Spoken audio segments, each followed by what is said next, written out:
হিসেবে কি আর সম্ভব না?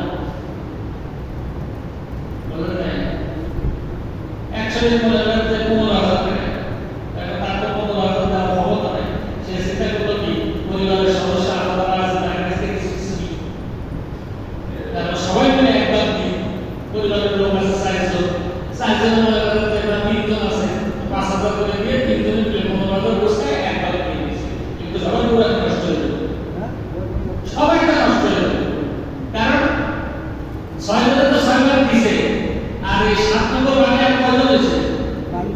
3 জন, তাহলে 6 জন আর 3 জন বাকি তো 9 জন হয়ে গেছে। এরপরে কুরবানির যে পশু আছে, পশু ছাগল, দুম্বা, ভেড়া, এগুলো হলো 1 বছরের মধ্যে কুরবানি করা হয়, 1 বছর বয়সে। গরু, মোষ, উট, এগুলো হলো উট হলো 5 বছর, আর গরু হলো 2 বছর, মোষ। এখন অনেক সময় দেখা যায় কি যারা এই গরু কিনতে যায়, ওরা কিনতে যায় হলো দাম থেকে আগে দাম হচ্ছে না। গরুর যদি পর্যাপ্ত বয়স হয়ে যায়, 2 বছর হয়ে যায়, তার যদি একটাও না উঠবে তাও সমস্যা নেই, বয়সের হিসাব আসলে কিভাবে দামের কোনো হিসাব নাই, হিসাব কিসের? বয়সের হিসাব। কাল তো আমার কাছে আসছে কথা বলছে, কিন্তু বয়স হয়েছে কিন্তু তার মধ্যে যে দেখে সে করে না, তার মধ্যে এগুলো করে না, অবশ্যই করে না, শরীয়ত রাস্তা হলো বয়সের সাথে। ত্রুটি যুক্ত যে সকল প্রাণী আছে এগুলো কুরবানি হবে না, লেজ কাটা, বর্ডার দেওয়া আছে, সোফা, তারপরে নেমা, এরকম না।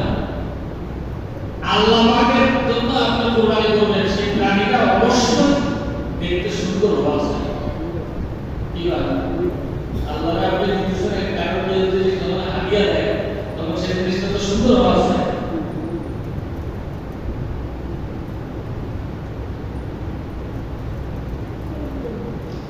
এরপরে আপনাদের এদিকে তো আমি এক কুরবানি এখন পার করে নেই, আপনাদের এদিকে আসে কিনা জানি না, যখন কুরবানি দেয় তখন ওই 7 জন নাম লিখে নিয়ে আসে কাগজ মধ্যে, আইনে হুজুর যখন সবাই দিলে এর আগে ধরে দেয়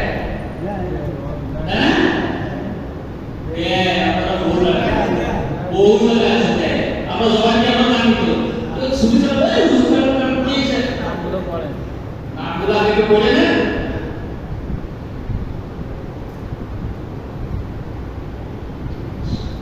যদি নাম হুজুরে পড়বে তারপরে কুরবানি হবে, তাহলে যে সব হুজুররা সবাই দেয় ওই হুজুররা কয়জন কুরবানি করে? বোঝাতে কথা, যে হুজুর জবাই দিতেছে ওই হুজুররা কয়জন কুরবানি করে? 100 জনের মধ্যে 99 জনই না, একজন হয়তো লাগে।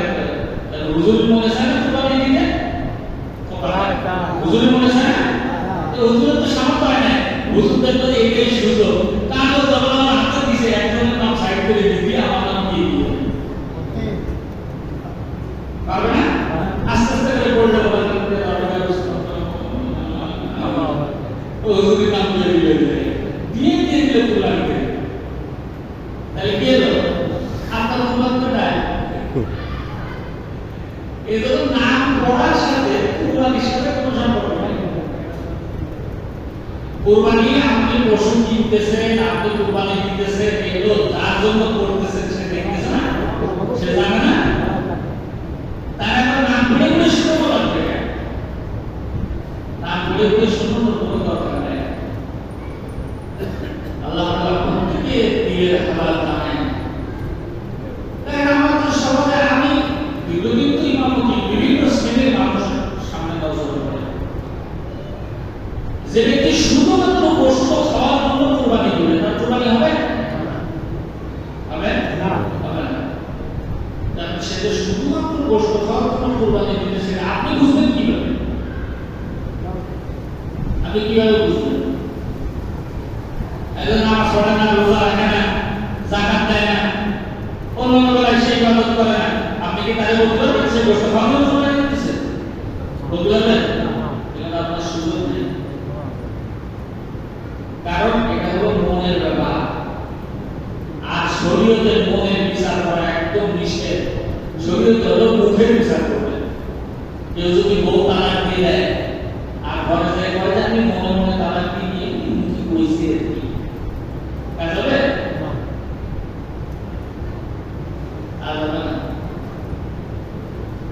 শরীয়ত হলো বাহ্যিক জিনিসের উপর বিচার করে, মনের বিচার তো আল্লাহ পাক করবেন।